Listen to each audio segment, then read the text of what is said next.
नेपाल अंतरिम सरकार। प्रधानमंत्री सुशीला कार्की ने नए मंत्रिमंडल का अनावरण किया। कुलमन घिसिंग नए मंत्रियों में शामिल।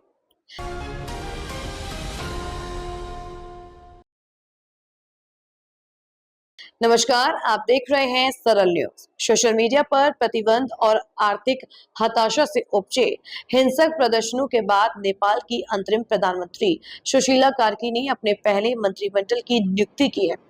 इन नियुक्तियों का उद्देश्य देश को स्थिर करना और स्वच्छ शासन की मांगों को पूरा करना है, क्योंकि कार्की मार्च में होने वाले चुनावों की ओर देश का नेतृत्व करने की तैयारी कर रही है।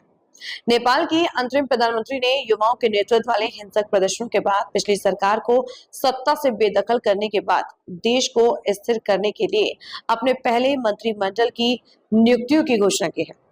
जलते हुए राष्ट्रपति कार्यालय के बगल में आयोजित एक समारोह में राष्ट्रपति रामचंद्र पौडेल ने सोमवार को 3 वरिष्ठ मंत्रियों को शपथ दिलाई, जिसका टेलीविजन पर सीधा प्रसारण किया गया। नए मंत्रियों में भ्रष्टाचार, शासन और मानवाधिकारों पर अपने काम के लिए जाने जाने वाले वकील ओम प्रकाश आर्यल गृह, कानून, न्याय और संसदीय मामलों के विभाग का नेतृत्व करेंगे।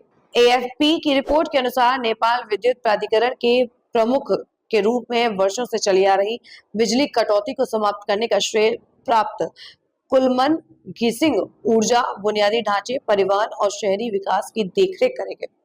पूर्व वित्त सचिव और जाने माने अर्थशास्त्री रामेश्वर खनल वित्त मंत्रालय का कार्यभार संभाल रहे हैं, जहां 15 से 24 वर्ष की आयु के 5 में से एक नेपाली बेरोजगारी से जूझ रहा है। विश्व बैंक के आंकड़ों के अनुसार देश की प्रति व्यक्ति जीडीपी केवल $1,447 है। 73 वर्षीय पूर्व मुख्य न्यायाधीश सुशीला कार्की, जो अब प्रधानमंत्री के रूप में कार्यरत हैं, के सामने मार्च में होने वाले चुनावों की ओर देश को ले जाने और स्वच्छ शासन की मांग को पूरा करने का कार्यभार है। यह संकट आज सितंबर को हुआ है, जब सोशल मीडिया पर प्रतिबंध के कारण बड़े पैमाने पर प्रदर्शन हुए, जो वर्षों की आर्थिक हताशा में बदल गया।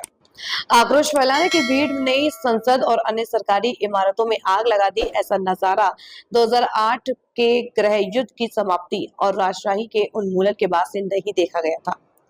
एएफपी की एक रिपोर्ट के अनुसार सरकारी आंकड़ों के अनुसार केवल 2 दिनों में मरने वालों की संख्या 72 है और 191 लोग अभी भी अस्पताल में हैं।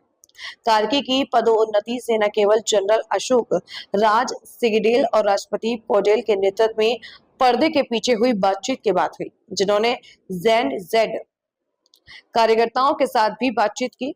हजारों युवा प्रदर्शनकारियों ने उनकी उम्मीदवारी को आगे बढ़ाने के लिए डिस्कॉर्ड का इस्तेमाल किया था। उन्होंने रविवार को स्वीकार किया कि वह इस पद को नहीं लेना चाहती थी, लेकिन उनका नाम सड़कों से लाया गया। कार्की ने वादा किया कि उनका प्रशासन जेन जेड पीढ़ी की सोच के अनुसार काम करेगा और कहा कि युवा भ्रष्टाचार का अंत, सुशासन और आर्थिक समानता चाहते हैं। अधिकारी ने पुष्टि की कि तीनों मंत्रियों का शपथ ग्रहण समारोह सोमवार को होगा। प्रधानमंत्री कार्की ने आज आधिकारिक रूप से पदभार ग्रहण करने के बाद कैबिनेट नियुक्तियों को अंतरिम रूप देने के लिए गहनता से काम किया था। घिसिंग नेपाल विद्युत प्राधिकरण के पूर्व कार्यकारी निदेशक हैं। आर्यल इससे पहले काठमांडू महानगर पालिका के कानूनी सलाहकार के रूप में कार्यरत थे। खनल पूर्व वित्त सचिव हैं। राष्ट्रपति कार्यालय द्वारा जारी नोटिस के अनुसार राष्ट्रपति रामचंद्र पौडेल ने अंतरिम प्रधानमंत्री सुशीला कार्की की सिफारिश पर सविता भंडारी को अटॉर्नी जनरल नियुक्त किया। भंडारी अब नेपाल की पहली महिला अटॉर्नी जनरल बन गई है। वह नेपाल के राष्ट्रीय सूचना आयोग के पूर्व सूचना आयुक्त भी हैं। इससे पहले राष्ट्रपति पौडेल ने अटॉर्नी जनरल के पद से रमेश बादल के इस्तीफे को मंजूरी दे दी।